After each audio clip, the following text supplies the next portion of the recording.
बताइए और किस तरह का आज आंदोलन किया गया, किस तरह की मांग थी कर्मचारियों की? मेरा नाम चेतन नाइक है। मैं महाराष्ट्र नवनिर्माण कामगार सेना का उपाध्यक्ष हूँ।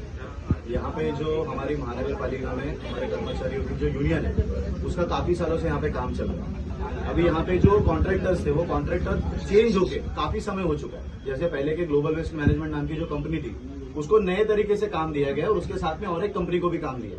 तो हमने आज अधिकारियों को वही समझाने की कोशिश की कि जो वर्कर का टेन्योर खत्म हो चुका है 5 साल का, उनको उनकी ग्रेजुटी देना बंधनकारक था। लेकिन अब तक महानगर पालिका के अधिकारियों ने ये ग्रेजुटी दी नहीं है।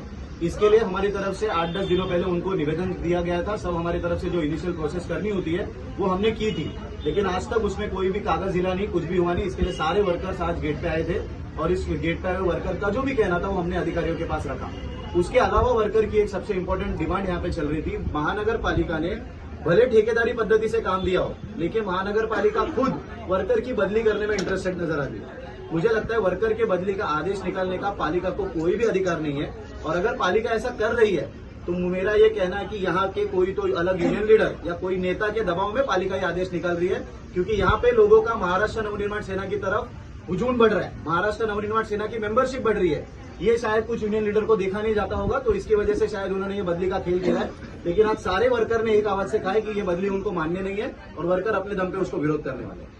सर, अगला कदम क्या रहेगा? प्रशासन ने किस तरह का आपको आश्वासन दिया? प्रशासन ने आज हमें एक आश्वासन दे दिया है कि 1 महीने के अंदर, आज से लेके 1 महीने के अंदर जितने भी वर्कर को ग्रेजुटी नहीं मिली है उसका जो अधिदान होता है वो करना वो शुरू करने वाले, ऐसा आश्वासन उन्होंने हमें दिया है।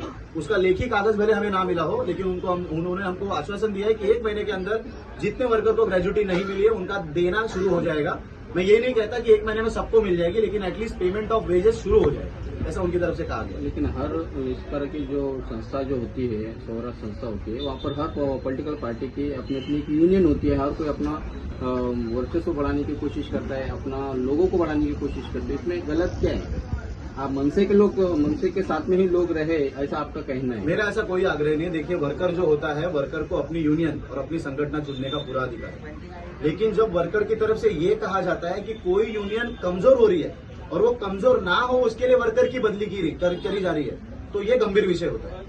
यूनियनों ने अपने कितने मेंबर बढ़ने चाहिए, उसके लिए कितना काम करना चाहिए, उसके लिए कोई प्रॉब्लम नहीं है। कितना भी वो अपनी यूनियन बढ़ा सकते हैं, जैसे हम बढ़ा रहे हैं वैसे वो भी बढ़ा सकते हैं। लेकिन वो बढ़ाते समय अगर वर्कर का नुकसान होने वाला होगा, वर्कर की अगर ईज ऑफ वर्क उसका खराब होने वाला रहेगा, तो उसका ध्यान और उसका भान हर यूनियन लीडर ने रखना बहुत जरूरी है। देखा ये भी गया है कि जो वर्करों का जो पेमेंट जो महानगर पालिका को देना होता है वो उन तक पूरा पहुंचता नहीं है, 100% पहुंचता नहीं है। उनमें 30% या 40% इनको पहुंचते हैं, 20 को जो एक अधिकारी और ठेकेदार मिलकर खा लेते हैं। इसके लिए आपकी तरफ से क्या कोशिशें की जाएगी भविष्य में के वर्करों को उनका पूरा पगार मिल सके? मुझे अभी जो जानकारी मिली है और जो डेटा मेरे सामने है उसके मुताबिक वर्करों को मिनिमम वेजेस यहाँ पे दिया जा रहा है। लेकिन इसके पहले का जो टेन्योर था उसमें जो वर्करों को मिनिमम वेजेस दिए नहीं गए उसके खिलाफ हम लोग कामगार आयुक्त कार्यालय में भी गए हुए, और वहां से जब हमें फेल्योर रिपोर्ट मिलेगा हम कोर्ट में भी जाएंगे। लेकिन हमारा एक पैसा जो भी बचा है वो हम लोग पूरा